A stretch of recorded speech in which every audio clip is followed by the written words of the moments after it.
قولي وأنا أعجز به আল্লাহ সুবহানাহু ওয়া তাআলা নিজে রোজাদারের জন্য বলে, রোজাদারের জন্য আমি আল্লাহ দুইটি উপহার দুনিয়ার মধ্যে দেব, একটি হাশরের ময়দানে রাখছি, আরেকটি দুনিয়ার মধ্যে, একটি হাশরের মধ্যে আরেকটি, টোটাল মিলিয়ে দুইটি। এখন এই দুইটি হলো একমাত্র রোজাদারদের জন্য আল্লাহ খাস করছেন, খাস আমরা খাস কি খাস রোজাদারের জন্য তুমি দুইটা জিনিস দিবা। আমার হাবিব কিতাবুল কুদসির মধ্যে বলেছেন, তুমিও বলেছো ওয়া আউযসাবি, আমি আল্লাহ দিব। আল্লাহ তুমি কি দিবা? ওই দুনিয়ার মধ্যে দেব একটা, পরপরে আমি আল্লাহ দিব আরেকটা। এইটা জিনিস যেহেতু আল্লাহ বলেছে বন্ধুরা, তাহলে অবশ্যই আল্লাহর পক্ষ থেকে এই দুইটা জিনিস অতি মহামূল্যবান জিনিস। আমার আল্লাহ সুবহানাহু ওয়া তাআলা বলেন, দুনিয়ার মধ্যে যে জিনিসটা দিব বান্দা, সেই জিনিসটা হলো যখন সারাদিন ক্লান্ত শ্রান্ত শরীর নিয়ে, পানির পিপাসা নিয়ে গলা শুকিয়ে যাচ্ছে, তারপরেও খাবার বন্ধ করে দিচ্ছ, খাবার কাছে থাকা অবস্থায় খাবার তুমি খাও না। যখন তোমার গলাটা শুকিয়ে যায়, মুখের মধ্য থেকে একটা ঘ্রাণ বের হয়, হয় কি হয় না? আমাদের যখন খানা দানা সবকিছুই পানি পর্যন্ত বন্ধ করে দেই, টোটাল কিছুই আমরা খাই না, আমাদের মুখ থেকে কিন্তু একটা ঘ্রাণ বের হয়, হয়নি? আল্লাহ সুবহানাহু ওয়া তাআলা বলেন, এই রোজাদারের ঘ্রাণটা মিশকাত জান্নাতি ঘ্রাণের চেয়েও আমি আল্লাহর কাছে অতি মূল্যবান।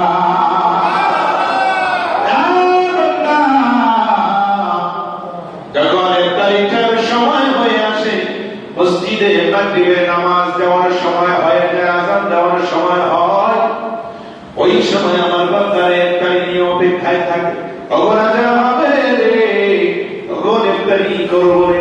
আমার আল্লাহ সুবহানাহু ওয়া তাআলা বলেন, যখন তুমি ইফতারির সাথে নিয়ে একটা হাত দিয়ে ইফতারির মধ্যে নাড়াচাড়া করো, তোমার কাছে ক্ষমতা আছে, ইচ্ছা করলেই তো তুমি খাইতে পারো, মানে ঠিক কি না? ইচ্ছা করলেই আমরা খাইতে পারি বন্ধুরা, কিন্তু আমাদের ক্ষমতা থাকা সত্ত্বেও আমরা সবচাইতে বড় ক্ষমতার মালিক যিনি, তাকে ভয় করি, সময় না হওয়া পর্যন্ত আমরা ইফতারি করি না।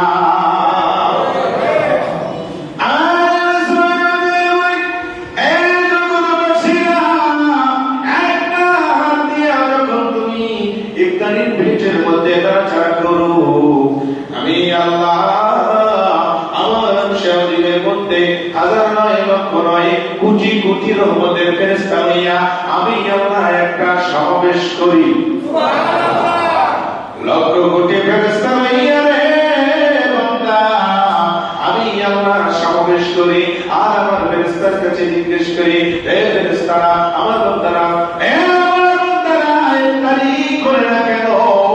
খাবার থাকা সত্ত্বেও সামনে তারা খায় না কেন? ফেরেশতারা দিয়ে কয়, আল্লাহ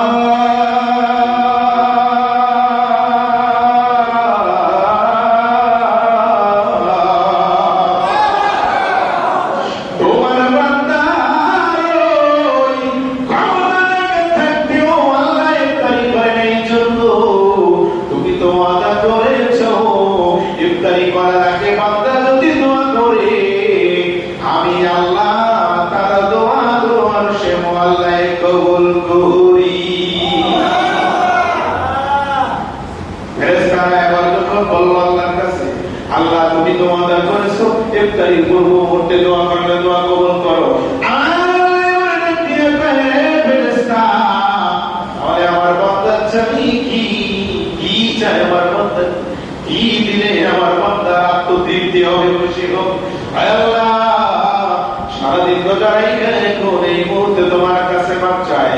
আল্লাহ সুবহানাহু ওয়া তাআলা বলে, ও ফেরেশতারা, আমাকে আমার বান্দারা দেখছে, বলে না আল্লাহ তোমাকে দেখে নাই, তোমাকে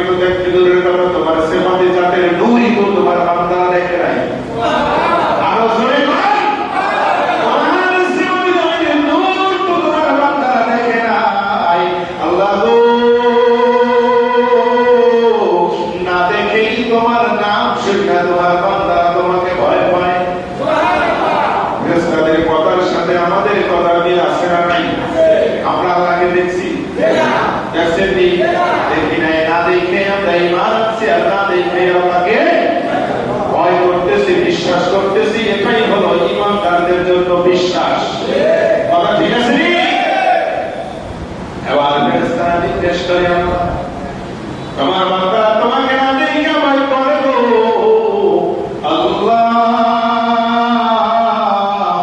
তুমি তাদেরকে মাফ করিয়া দিবা। বলে ঠিক আছে ফেরেশতারা, মাফ কেন চাই? আল্লাহ, তোমার যে জাহান্নাম বানাইছো, এই জাহান্নামের আগুন বড় কঠিন, এই জাহান্নামের আগুন তোমার বান্দারা সহ্য করতে পারবে না। তোমার বান্দাদেরকে মাফ করে দে। জাহান্নামের ভয়ে কান্দে,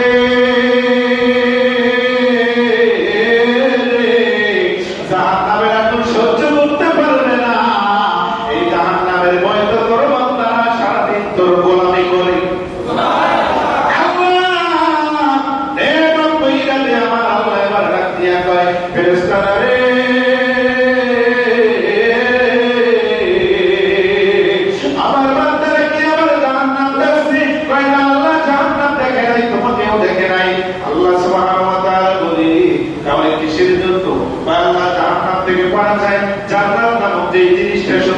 ওই জিনিসটা তারা চায়, ওই জিনিসের মধ্যে তারা থাকতে চায়। আমার আল্লাহ এবার সমাবেশের মধ্যে একটা এলান করে দিল, সমাবেশের মধ্যে যারা তোমরা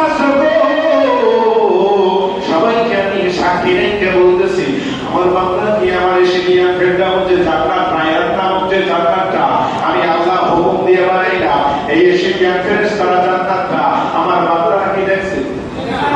আপনারা দেখছেন? যারা রোজাদার তাদেরকে জন্য আল্লাহ একটা আলাদা জান্নাত বানাইছে, জান্নাতুল রায়্যান।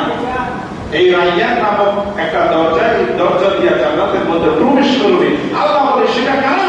সেটা একমাত্র only one person, একমাত্র আল্লাহ রোজাদার ব্যক্তিরা ব্যবস্থা। কারা? রোজাদার।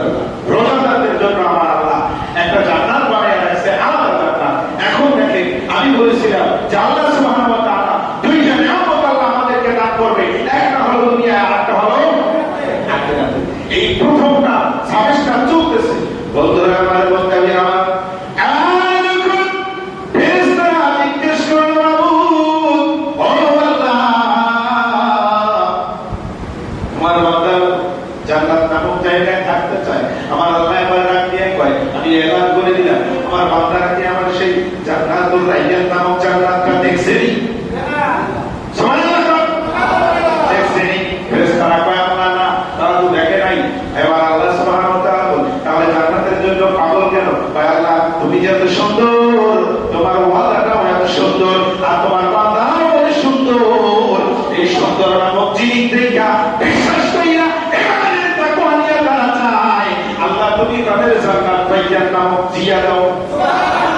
আল্লাহ সুবহানাহু ওয়া তাআলা বলেন, ও ফেরেশতারা, সবকিছুই তো আমাকে শোনাইলি, জাহান্নামের ভয়ের কথা বললি, গুনাহ মাফ চাই এটা বললি। ও ফেরেশতারা, আমাকে দেখে নাই, না দেখে আমি আল্লাহকে বিশ্বাস করলে এটাও আমাকে শোনাইলি।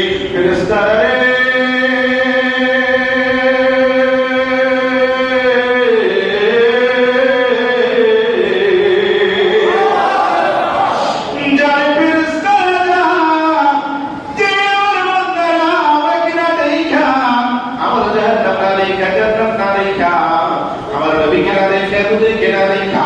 আমি আল্লাহকে এত বিশ্বাস করলাম, এত ভালোবাসলো, আমি আল্লাহকে পারি আমার বান্দাদেরকে মাফ না করিয়া।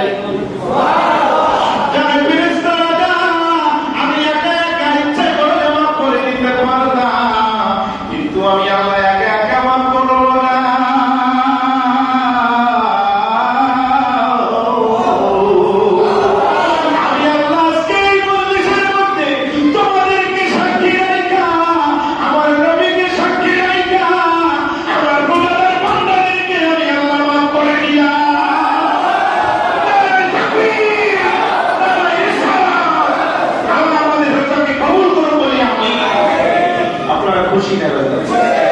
রোজা আসা তো সবাই যেগুলো রোজা নাই, যেগুলো পরিচয়ের মধ্যে খালি শরীর আঘাত নামবে, কি করিতেছে, এগুলো কি ওয়াজ করবে? আমরা তো বেরোজগার নেই, শয়তান, আমাকে অবস্থা কি হবে? আল্লাহ ফেরেশতাদের মাধ্যমে আল্লাহ কেন তাদের বান্দার গুনাহ মাফ করার কথা বলে? আল্লাহ আমার একটা কুদরতি দিন আছে, আছে না?